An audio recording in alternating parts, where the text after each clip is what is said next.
ഇന്ന് തയ്യാറാക്കിയിരിക്കുന്നത് ബ്രെഡ് വെച്ചിട്ട് നല്ല സിമ്പിളായിട്ട് നല്ല ടേസ്റ്റി ആയിട്ട് തയ്യാറാക്കാൻ പറ്റുന്നൊരു ഈവനിങ് റെസിപ്പിയാണ് കേട്ടോ. അപ്പോൾ കുട്ടികൾക്ക് എന്തായാലും ഇഷ്ടപ്പെടുന്ന സിമ്പിളാൻഡ് ടേസ്റ്റി ആൻഡ് റെസിപ്പിയാണ്.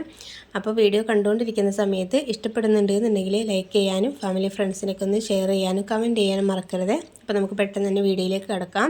അപ്പോൾ അതിന് വേണ്ടിയിട്ട് ഞാൻ 6 സ്ലൈസ് ബ്രെഡ് എടുത്തിട്ടുണ്ട് കേട്ടോ. ബ്രെഡിൻ്റെ അളവ് എന്നൊക്കെ പറയുന്നത് നിങ്ങൾക്ക് കൂട്ടും കുറക്കൊക്കെ ചെയ്യാം. നിങ്ങൾക്ക് എത്രയാണോ വേണ്ടത് അത്രയും കൂട്ടും കുറക്കൊക്കെ ചെയ്യാം.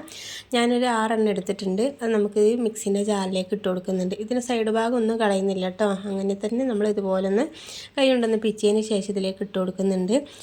ഇതുപോലെ മിക്സിൻ്റെ ജാറിലേക്ക് ഇട്ട് കൊടുക്കാതെ ഒരു ബൗളിലാണ് ചെയ്തെടുക്കുന്നതെങ്കിൽ ബ്രെഡൊക്കെ നല്ല രീതിയിലൊന്ന് കൈ കൊണ്ട് തന്നെ നല്ല രീതിയിൽ പൊടിച്ചെടുക്കുക. എന്നിട്ട് ബാക്കിയുള്ള ഇൻഗ്രീഡിയൻസ് എടുത്തിട്ട് നല്ല രീതിയിലൊന്ന് കുഴച്ചെടുത്താൽ മതി. അപ്പോൾ ഞാൻ ഇതുപോലെ ചെയ്തെടുക്കാൻ നമുക്ക് പെട്ടെന്ന് തന്നെ അങ്ങ് മിക്സായി കിട്ടിക്കോളും. അപ്പോൾ അതിന് വേണ്ടിയിട്ടാണ് ഇനി ഞാനിതിലേക്ക് തേങ്ങ ഇട്ട് കൊടുക്കുന്നുണ്ട് കേട്ടോ. ഒരു 6 ടേബിൾ സ്പൂൺ തേങ്ങ ഞാൻ ഇതിലേക്ക് ഇട്ട് കൊടുക്കുന്നത്. തേങ്ങ കൂടുതൽ ചേർത്ത് കൊടുത്തിട്ടുണ്ടെങ്കിൽ ഇതിൻ്റെ ടേസ്റ്റും കാര്യങ്ങളും കൂടുതലുണ്ടാവും. അപ്പോൾ നിങ്ങളുടെ കയ്യിൽ എത്രയാണുള്ളത് അതിനനുസരിച്ച് ചേർത്ത് കൊടുത്തോളൂ കേട്ടോ. പിന്നെ 2 ഏലക്കായ ഞാൻ ഇട്ട് കൊടുക്കുന്നുണ്ട്. ഏലക്കായ പൊടിച്ചതുണ്ടെങ്കിൽ അങ്ങനെ ചേർത്ത് കൊടുക്കാം. പിന്നെ അതിലേക്ക് കുറച്ച് ചെറിയ ജീരകമാണ് ഇട്ട് കൊടുക്കുന്നത്. ചെറിയ ജീരകം പൊടിക്കാതെ ഇതുപോലെ ഇട്ട് കൊടുക്കുന്നതായിരിക്കും നല്ലത്. അപ്പോൾ ഇങ്ങനെ അരച്ചെടുക്കുന്ന സമയത്താകുമ്പോൾ ഒന്ന് ജസ്റ്റ് ഒന്ന് ക്രഷായി കിട്ടുകയുള്ളൂ. അപ്പോൾ നമുക്ക് കടിക്കാനായിട്ട് കിട്ടുകയും ചെയ്തോളും. ഇനി മധുരത്തിന് ആവശ്യമുള്ള പഞ്ചസാര ചേർത്ത് കൊടുക്കുന്നുണ്ട്. ഒരു 3 ടേബിൾ സ്പൂൺ പഞ്ചസാര ഞാൻ ഇട്ട് കൊടുക്കുന്നുണ്ട് കേട്ടോ. അപ്പോൾ ബ്രെഡിന് തേങ്ങയ്ക്ക് അത്യാവശ്യം ഒരു മധുരം കാര്യങ്ങളുണ്ടാവുമല്ലോ. അപ്പോൾ അത് നോക്കിയിട്ട് എത്ര കൂടുതൽ വേണ്ടത് നോക്കിയിട്ട് ചേർത്ത് കൊടുത്താൽ മതി. 3 ടേബിൾ സ്പൂൺ കറക്റ്റായിട്ട് മധുരം തന്നെയാണ്.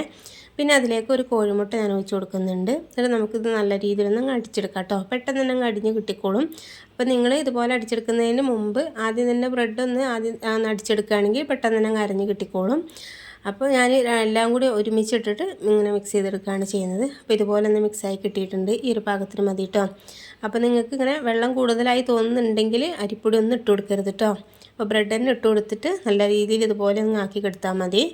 അരിപ്പൊടിയോ മൈദപ്പൊടിയോ എന്തെങ്കിലും ഇട്ട് കൊടുക്കുകയാണെങ്കിൽ ഇതിൻ്റെ ടേസ്റ്റ് മൊത്തത്തിൽ മാറിപ്പോകും കേട്ടോ. അപ്പോൾ കറക്റ്റ് ടേസ്റ്റ് കിട്ടണമെന്നുണ്ടെങ്കിൽ ഇതുപോലെ തന്നെ ചെയ്തെടുത്താൽ മതി. ചൂടായ എണ്ണയിലേക്ക് നമുക്ക് ഇതുപോലെ ഓരോ സ്പൂൺ എടുത്തിട്ട് ഇതിലേക്ക് കുറച്ച് ഇട്ട് കൊടുക്കുകയാണ് ചെയ്യുന്നത്.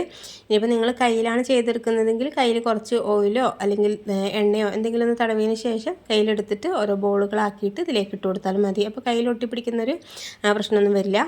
അപ്പോൾ ഇതുപോലെ സ്പൂണിലെടുക്കുകയാണെങ്കിലും നമുക്ക് കറക്റ്റായിട്ട് കിട്ടിക്കോളും. നല്ല ടേസ്റ്റി ആയിട്ടുള്ളൊരു റെസിപ്പി തന്നെയാണിത്. അപ്പോൾ നമ്മൾ ഇട്ട് കൊടുക്കുന്ന സമയത്ത് ഫ്ലെയിമിൽ നിന്ന് ലോ ടു മീഡിയം ഫ്ലെയിമിൽ വെച്ചിട്ട് ഇതുപോലെ ഫ്രൈ ചെയ്തെടുക്കണം കേട്ടോ. എന്നാലാണ് കറക്റ്റായിട്ട് ഉൾഭാഗമൊക്കെ കുക്കായി കിട്ടുള്ളൂ.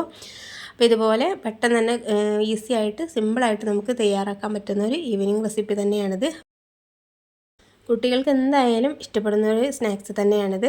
അപ്പോൾ ഇതുപോലെ ഒന്ന് ട്രൈ ചെയ്ത് നോക്കിയിട്ട് ഫീഡ്ബാക്ക് അറിയിക്കാൻ മറന്നു പോകരുത്.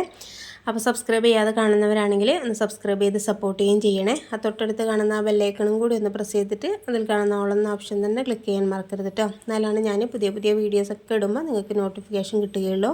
അപ്പോൾ നമുക്ക് ഇതിനേക്കാളും നല്ല കിഡിലൻ വീഡിയോ ആയിട്ട് വീണ്ടും കാണാം. Okay, thank